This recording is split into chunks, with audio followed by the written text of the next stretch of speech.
Hello, grade 9 students, and welcome to this social studies session. In this session, we are going to study lesson 3, Growth of the European Kingdoms. Before we start England in the High Middle Ages, let's just have a historical look at England at that time.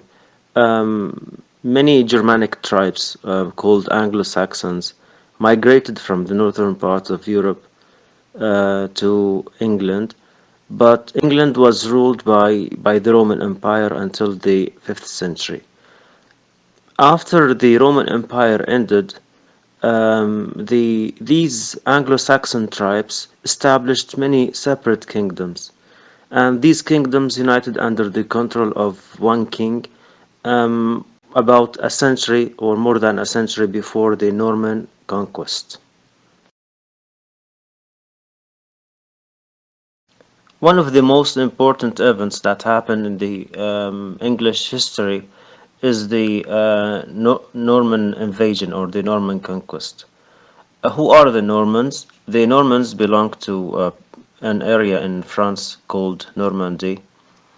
They are ethnic groups that can be described as mixtures between French people and Vikings who came from the Scandinavian countries that are Denmark, Norway, and Sweden. William of Normandy, or William the Conqueror, invaded England and became the king who had the absolute power. He even forced nobles and princes to swear oath of loyalty to him.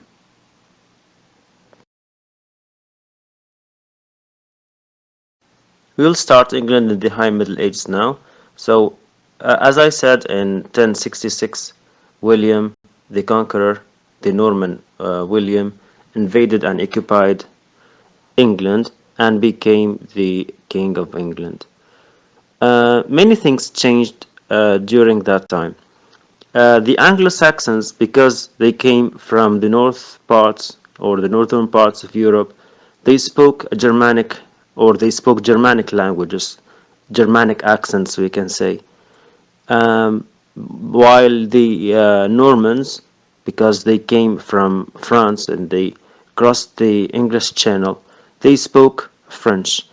This mixture between the Germanic or the Anglo-Saxon and the French language later became the new English language that we speak and we learn nowadays.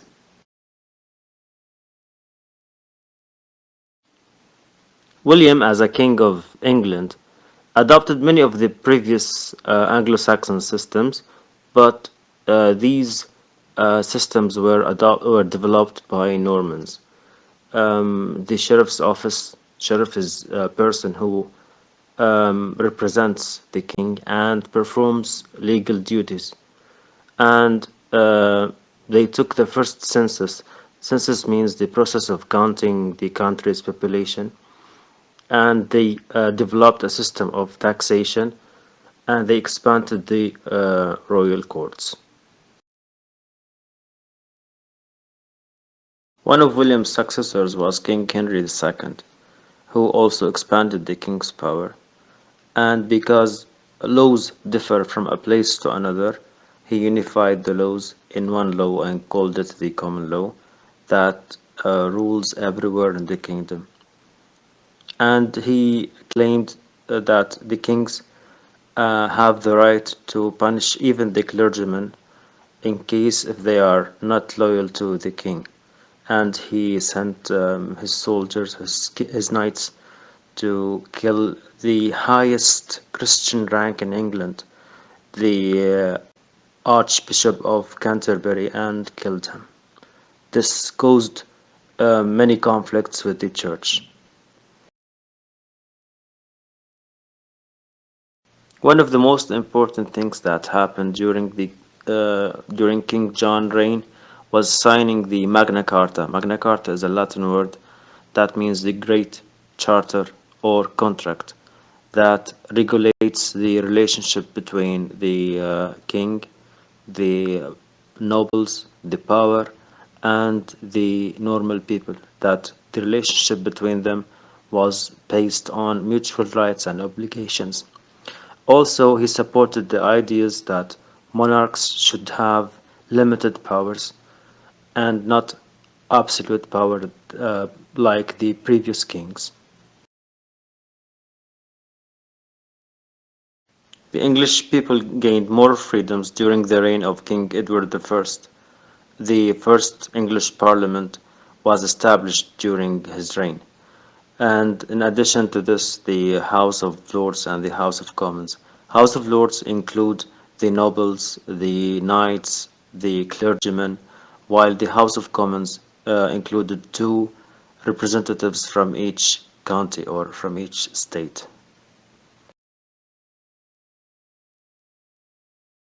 That was everything about England in the High Middle Ages. We are going to start now with France in the High Middle Ages. France from the early Middle Ages was ruled by the Carolingian Empire. The Carolingian Empire was a large Frankish-dominated empire in the west or the western and central parts of Europe during the early Middle Ages. It was ruled by the Carolingian dynasty. After King Charles died without a successor, the empire was divided into three kingdoms. But the Capetian dynasty was established to rule the main part of France, and this dynasty lasted to the 19th century. One of the most known kings of France was King Philip IV, who expanded the royal offices and improved the royal governance. He also established or created the first French parliament and called the States General to meet with members of the three states. The three states were the first class or the first state was the clergy people. The second, clergy people means the religion people. The second was the nobles, princes, and the members of the dynasty. And the third state, the townspeople and the peasants, which is the third state.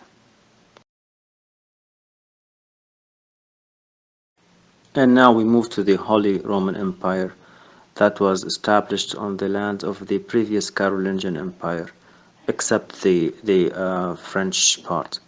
The Holy Roman Empire included many ethnic groups.